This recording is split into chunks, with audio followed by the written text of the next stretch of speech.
नमस्कार क्लास 11 के प्यारे विद्यार्थियों। आज हम लेकर आए हुए हैं भक्ति एवं श्रृंगार, जो कि कविवर बिहारी द्वारा लिखा गया है। यानी बिहारी की एक ही है, बिहारी सतसई, और उसी का है ये भक्ति एवं श्रृंगार।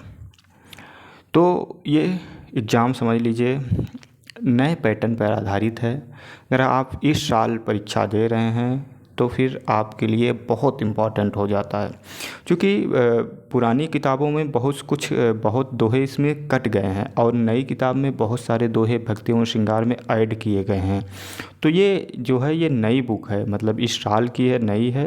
तो इसलिए इस बुक से आपको मतलब एग्ज़ाम में जितने भी आने वाले हैं सभी इसमें आपको मिल जाएगा। यानी अगर भक्ति एवं श्रृंगार से आएगा तो इसी में से आएगा, क्योंकि ये नए पैटर्न पर आधारित है।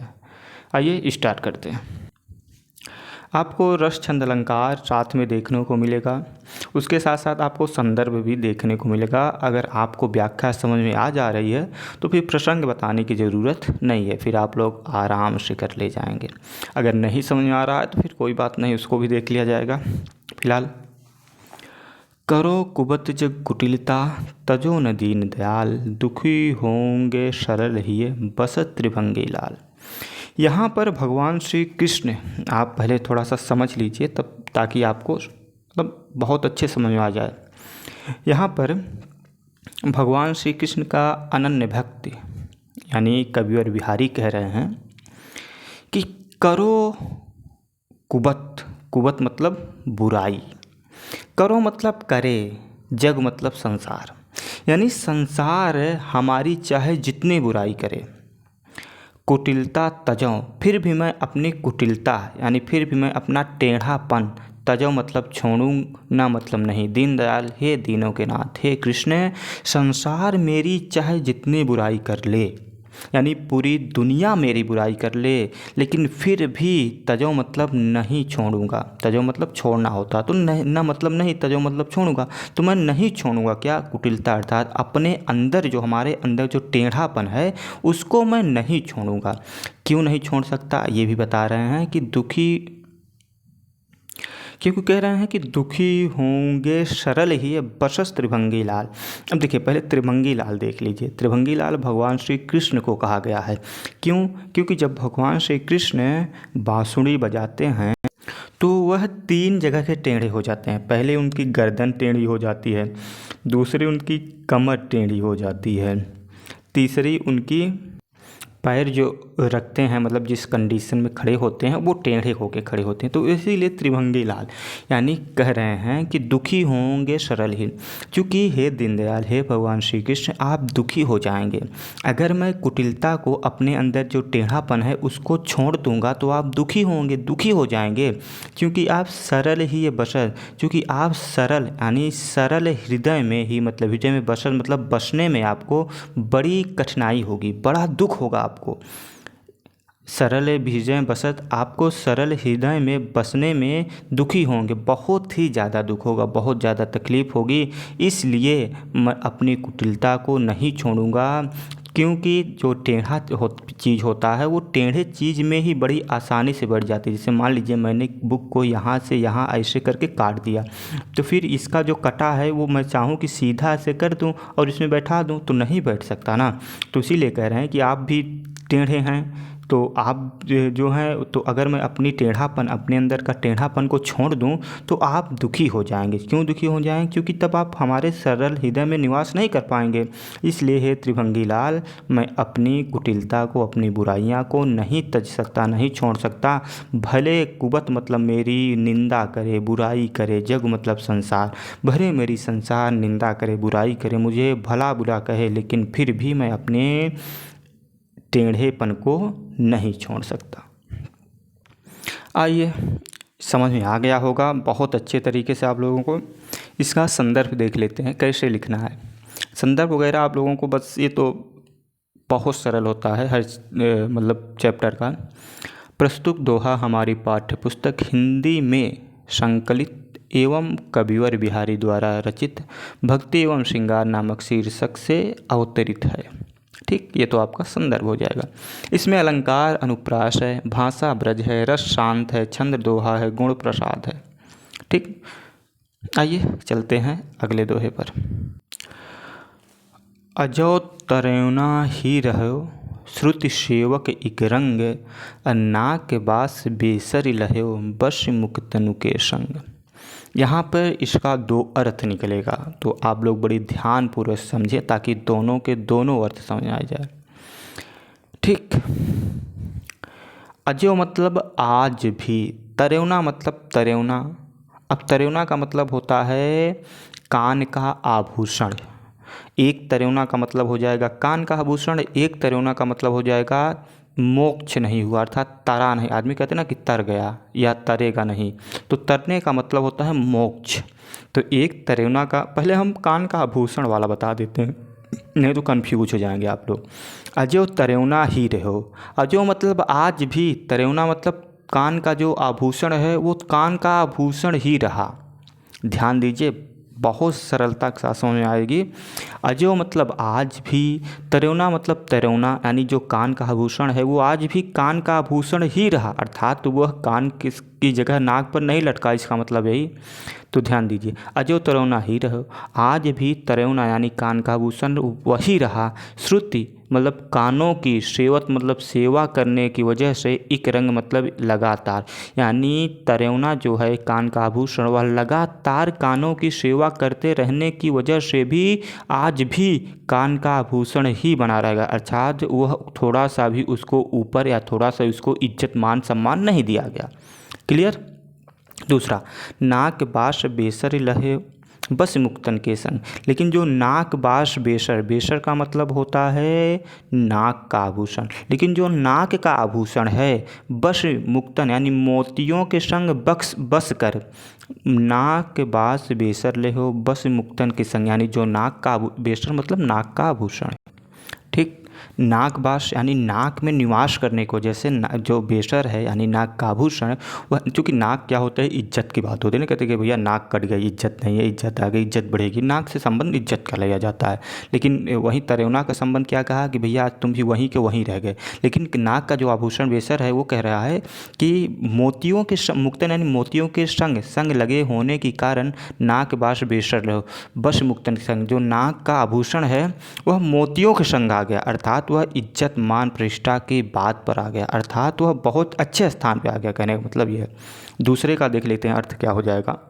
अजो तरेवना ही रहो, कह रहे हैं दूसरा अर्थ है कि आज भी तुम नहीं तरे, अर्थात आज भी तुम्हारा मोक्ष नहीं हुआ। श्रुति मतलब वेद होता है, पहले वाले का अर्थ कान था श्रुति का, दूसरे का अर्थ वेद। आज भी तुम नहीं तरे, क्योंकि नहीं तरे श्रुति सेवक इतरंग, वेदों की सेवत यानी सेवा करने की वजह से या पढ़ने की वजह से, इकरंग मतलब लगातार, यानी जो ये चाहते हैं, ये सोचते हैं कि मैं वेद पुराण पढ़ लूँगा तो मेरा मोक्ष हो जाएगा, तो यही कह रहे हैं कि वेदों को लगातार पढ़ने की वजह से अजो तरेवना ही रहो, आज भी तुम नहीं तरे, अर्थात आज भी तुम्हारा मोक्ष नहीं हुआ। परंतु नाक बास बेसर लह, लेकिन फिर भी जो नीच व्यक्ति होते हैं, नीच व्यक्ति मतलब जो थोड़ा निम्न कोटि के होते हैं, ऐसा कह लीजिए आप, तो जो मतलब निम्न कोटि के होते हैं वह मुक्तन यानी अच्छे लोगों के, अच्छे लोगों का भजन करके, अच्छे लोगों के साथ रह के क्या कर लिया, उन्होंने नाक बास अर्थात उन्होंने मोक्ष को प्राप्त कर लिया, उन्होंने अच्छा स्थान प्राप्त कर लिया। ठीक, ये इसका अर्थ हो जाएगा दोनों का। ठीक, जैसे इसका मुक्तन मतलब अच्छे लोगों का, नागबास मतलब स्वर्ग, मतलब जो नीच व्यक्ति है वो अच्छे लोगों का साथ करके स्वर्ग प्राप्त कर लिया, अर्थात उसको मोक्ष हो गया। लेकिन जो लगातार श्रुति यानी वेदों का अध्ययन करते रहे उनको आज भी मोक्ष नहीं प्राप्त हुआ। ये क्लियर हो गया होगा, ज़्यादा इसमें कुछ है नहीं। इसमें संदर्भ वही रहेगा, भाषा ब्रज ही रहेगी इसमें। रस श्रृंगार नहीं, रस इसमें शांत है, भाषा ब्रज रस शांत, छंद दोहा, अलंकार श्रेष्ठ, गुण प्रसाद। ठीक, रस इसमें शांत है। आइए तीसरा देखते हैं। मकराकृत गोपाल कय सोहत कुंडल कान, धर्यो मनोहिय घर समरु, दृढ़्यु लसत निशान। अब देखिए, मकराकृत गोपाल के शोभत कुंडल कान, यानी गोपाल यानी कृष्ण। भगवान श्री कृष्ण के कान में मकर आकृति यानी मछली के आकार के, मकर मतलब मछली, आकृति मतलब आकार, भगवान श्री कृष्ण के कुंडल कान यानी जो कानों में कुंडल लगे हुए हैं वो इस प्रकार सुशोभित हो रहे हैं, यानी मछली के आकार के जो कुंडल लगे हुए हैं वो इस प्रकार सुशोभित हो रहे हैं मानो धर्यो मनो ही ये घर समरु, समरु मतलब होता है कामदेव, मानो कामदेव की सुंदरता या कामदेव स्वयं ही मतलब हृदय, हृदय रूपी घर में, धर्यो मनो ही मानो कामदेव स्वयं हृदय रूपी घर में, घर के डेढ़ी अर्थात मुख्य दरवाजे पर लसत निशान, निशान का मतलब होता है झंडा, लसत मतलब सुशोभित हो रहा, बहुत ही अच्छा सुशोभित हो रहा है, बहुत ही सुंदर लग रहा है। मानो मतलब भगवान श्री कृष्ण के कानों में जो मकर यानी मछली की आकृति का कुंडल लगा हुआ हो इस प्रकार सुशोभित हो रहा है, मानो कामदेव घर में यानी घर रूपी हृदय के डेढ़ी मतलब होता है दरवाजे या मुख्य द्वार पर अपने झंडे को लगा लिए हों, अर्थात अपने झंडे को गाड़ दिए हों या लगा लिए हों। इसमें आपका हो जाएगा भाषा ब्रज, रस श्रृंगार, छंद दोहा, अलंकार, उत्प्रेक्षा और रूपक, गुण प्रसाद। चौथा देखते हैं, बतरस लालच लाल की मुरली धरी लुकाई, सौह करे भौहन हंसो, दहन कहे नटी जाए। अब यहाँ पर भगवान श्री कृष्ण की मुरली चुरा ली गई है, उसी का वर्णन कर रहे हैं। बतरस लालच, बतरस मतलब बात करने के रस के लालच में, जैसे मान लीजिए आपको उदाहरण से समझा देते हैं, जैसे मान लीजिए आप किसी से बात करना चाहते हैं और वो मान लीजिए आज के समय में मोबाइल में भिड़ा हुआ है, तो आप उसकी मोबाइल छीन लेंगे ना, क्या मैं ये बात कर रहा हूँ और आप जो है कि मोबाइल में लगे हुए हैं। तो ही कह रहे हैं कि यानी गोपियाँ या राधा जी भगवान श्री कृष्ण से बात करने की लालच में, बतरस यानी बात करने की लालच में, लाल यानी भगवान श्री कृष्ण की मुरली धरी लुकाए, मुरली धरी अर्थात रख ली, लुकाए मतलब छिपा के, यानी भगवान श्री कृष्ण, राधा जी भगवान श्री कृष्ण से बात करने के रस के लालच में उनकी मुरली रख ली और उसको छिपा दी। सौह करें भौहन हंसें, और जब भगवान श्री कृष्ण कहते हैं कि भैया मुरली हमारी दे दो, तो सौह करें तो कसम खाने लगते हैं कि नहीं हमने तो नहीं ली है आपकी मुरली। अब भौहन हंसें, लेकिन फिर भी उनकी भौहें जो होती हैं ना वो भौहें से हंसती हैं, अर्थात अपनी निगाहों से अपने चेहरे से हंसती हैं। तो भगवान श्री कृष्ण को लगता है भैया कि ये झूठ बोल रही हैं, ली हैं। फिर से देख लिए, सौह करें भौहन हंसें, सौ मतलब कसम खाती हैं। जब भगवान श्री कृष्ण कहते हैं कि हमारी मुरली दे दीजिए तो कहते हैं हम नहीं लिए हैं और कसम खाती हैं। अब भौहन हंसें और भौहें से हंसने लगती हैं। दैन कहाएं, और देने के लिए भी कहती हैं, जब देने के लिए कहें और उसके बाद में नट जाए अर्थात फिर मना कर देती हैं। सौह करते यानी कसम खाती हैं कि भाई हम नहीं लिए हैं, और भौहों से हंसती हैं तो इससे पता चल जाता है कि इन्होंने ही छिपाया है लेकर। दैन कहाई, देने के लिए भी कहती हैं फिर बाद में नट जाए अर्थात मना कर देते हैं कि देखिए हमने नहीं लिया है। ठीक, इसमें भाषा ब्रज, रस शांत, अलंकार, अनुप्रास, छंद दोहा, गुण प्रसाद। कर लय चूमी चढ़ाई सिर, उरे लगाई भुज भेंट, अब लहि पाती पिय की लखत, बाँचत धरति समेट।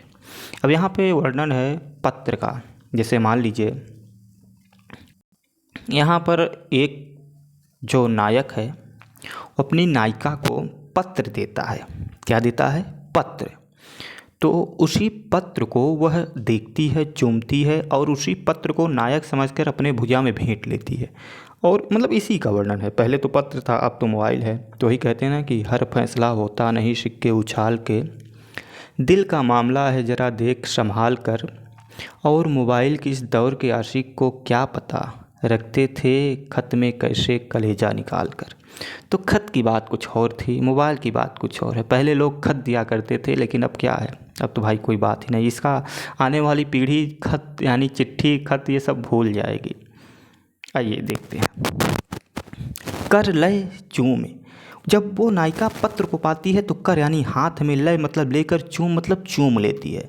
वो सोचती है कि ये पत्र नहीं, स्वयं हमारा क्या है, प्रेमी है।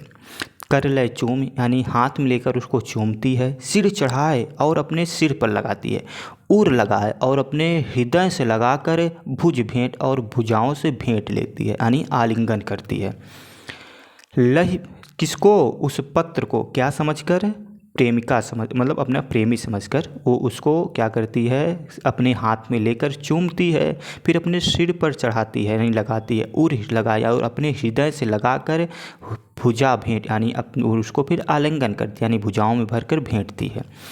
लह पाती पिय की लखती, और पाती मतलब पत्र, लह मतलब पाकर, पिय मतलब पी की, लखत मतलब देखती है, और पिय की पाती को देख करके यानी जब पाती है तो उसको देखती है, बाँचत और पढ़ती है, फिर धर्द समेट और बहुत अच्छे से समेट कर उसको रख लेती है।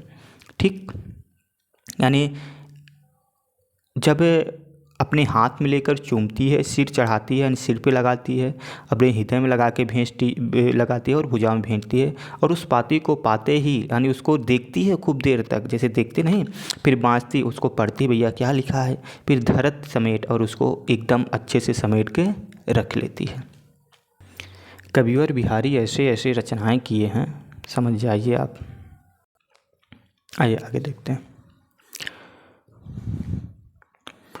अंग अंग नग जगमग दीप शिखा सिदेम। अंग अंग नग यानी जो नायिका है वो अपने पूरे शरीर में नग यानी नगों से, मोतियों से अपने पूरे शरीर को ढक लेती है, और जो जगमगत दीप शिखा सिदें और जगमगाती रहती है यानी उसकी जो देह होती है यानी शरीर, वह अंग यानी अपने जैसे मान लीजिए कोई आभूषण पहन ले यानी तो उसकी शरीर क्या होती है, जब प्रकाश पड़ता है तो वैसे ही जगमगाती रहती है। तो यही कह रहे हैं कि नायिका जो है अपने अंग में, अपने शरीर में यानी देह में नग यानी क्या कर लेती है, नगों की मोतियाँ क्या होती है, पहन लेती है, और वह दीप शिखा से उसकी देह जो क्या होती है, जगमगाने लगती है। दिया बढ़ायो हूँ रहो, तो दिया मतलब प्रकाश यानी उजाला जो होता है, बढ़ायो मतलब बंद कर दिया, जैसे लाइट मान लीजिए तो बंद कर दें, तो प्रकाश बढ़ाना अर्थात प्रकाश बंद कर देना, प्रकाश को बुझा देने पर भी बढ़ो उजारो गें, तो उसके गें यानी घर में उजारा मतलब प्रकाश बढ़ा रहता था। क्यों बढ़ा रहता था, क्योंकि वो अपने देह यानी शरीर में नगों से जगमगाता हुआ मोतियाँ लगा रखी थी, इसलिए प्रकाश को बढ़ा देने पर, बुझा देने पर उसके नगों के प्रकाश से उसके घर में उजाला रहता था। देखिए, सहज सेत पचतोरिया पहिरत अति छवि होती। अब यहाँ पर देखिए पचतोलिया एक साड़ी होती है जो बहुत बहुत पतली होती है, तो यानी आप समझिए पचतोलिया का मतलब 5 तोले की, ऐसा कपड़ा, ऐसा साड़ी जो 5 तोले की हो तो उसे पचतोलिया कहते हैं। सहज श्वेत सुंदरता यानी सुशोभित हो रही है, श्वेत मतलब सफ़ेद, सफ़ेद पचतोलिया साड़ी पहिनत मतलब पहन करके, अति मतलब अत्यंत, छवि होत अत्यंत ही सुंदरता के रूप में दिखाई दे रही है।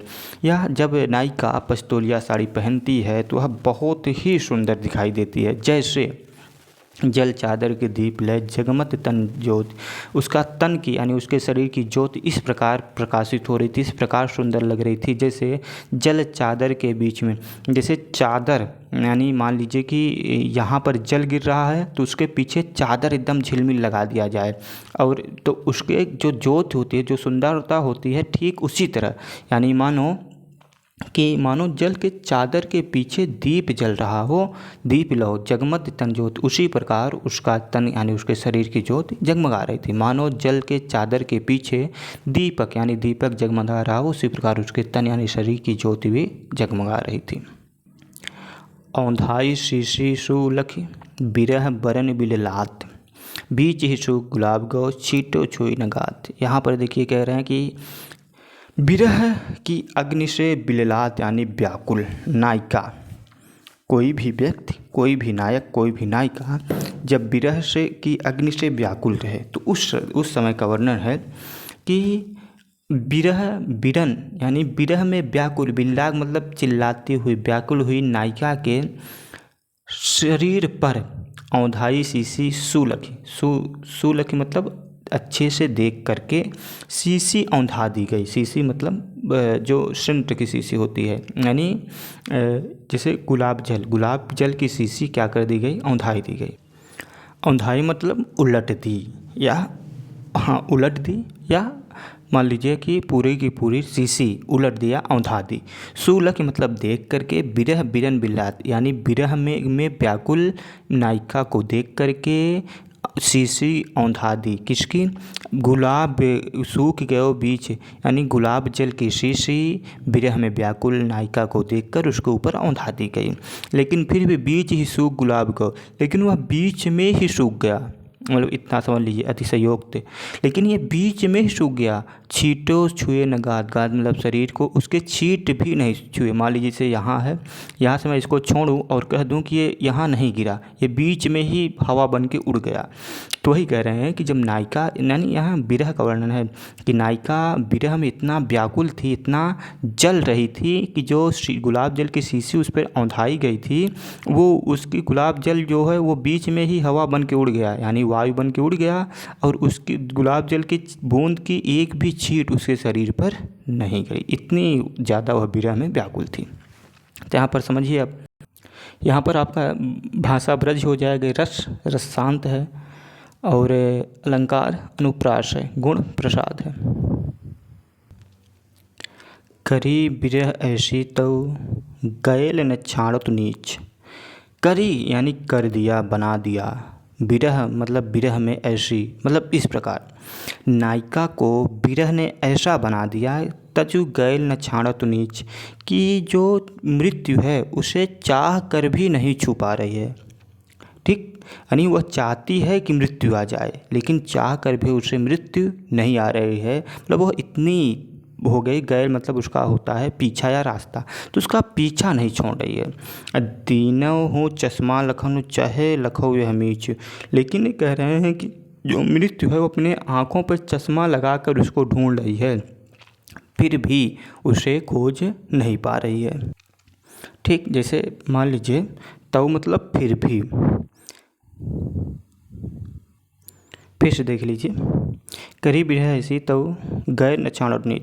बिरह में विरह की अग्नि ने या विरह ने नायिका को इस प्रकार बना दिया, तो मतलब फिर भी गैर मतलब रास्ता या पीछा, तो पीछा न छाड़त नीच यानी पीछा नहीं छोड़ रहा है, यानी वह विरह इतना पतला कर दिया है, फिर भी वह नीच उसका पीछा नहीं छोड़ रहा है। वह नीच विरह, आप ऐसे कह सकते हैं कि उस स्त्री का, उस नायिका का पीछा नहीं छोड़ रहा है।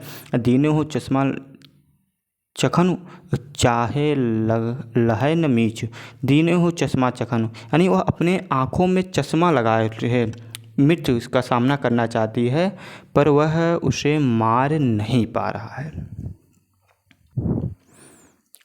पिए के ध्यान गही गही रही वही वह नार। यहाँ पे बड़ा अच्छा वर्णन है कि एक नायिका अपने पिए के ध्यान में इतना मग्न हो जाती है, पिए के ज्ञान गही गही, प्रिय के ध्यान में मग्न नायिका गही गही रही वही है नारी। वही नायिका अपने, वही नारी अर्थात वही नायिका अपने आप को ही प्रिय समझ लेती है। यानी प्रिय के, जैसे मान लीजिए कोई व्यक्ति किसी को सोचने में इतना मग्न हो जाए कि उसे याद नहीं कि वह है या फिर जिसको सोच रहा है वह हो गया, तो है कि प्रिय के ध्यान में गही गही, प्रिय के ध्यान में लगी हुई नायिका रही वही है नारी। वही अपने आप को नायिका समझती, मतलब नायक समझ लेती है, अपने आप अपने प्रीतम को ही, अपने आप को अपने प्रीतम समझ लेती है। आप ही आरसी लख रिझरे, और अपने आप को अपने प्रीतम समझ करके, लख मतलब देख करके, रिझत रिझवार, वह खुद रिझत मतलब खुश हो जाती है, रिझवार मतलब और खुशी से देखने लगती है। ठीक, यानी जो रिझत रिझवार यानी जो अपने प्रीतम से रिझवार यानी रिझा रही थी, वह खुद को ही देखकर रिझत यानी रीझ गई। जो अपने प्रीतम को देखकर खुश हो जाती थी यानी खुश करती थी, वह अपने आप को देखकर ही खुश हो जा रही है। क्यों? क्योंकि अपने आप को ही अपना प्रीतम समझ बैठी है यहाँ पर। तो यहाँ पर अनुप्रास अलंकार हो जाएगा भैया। टोटल इसमें 17 दोहे हैं, तो फिर ये 10 हो गए हैं, 7 दोहे हम देख लेते हैं दूसरी वीडियो में, ताकि ज़्यादा बड़ी वीडियो भी ना हो और आप लोग को भी बहुत ज़्यादा ऊब ना लगे।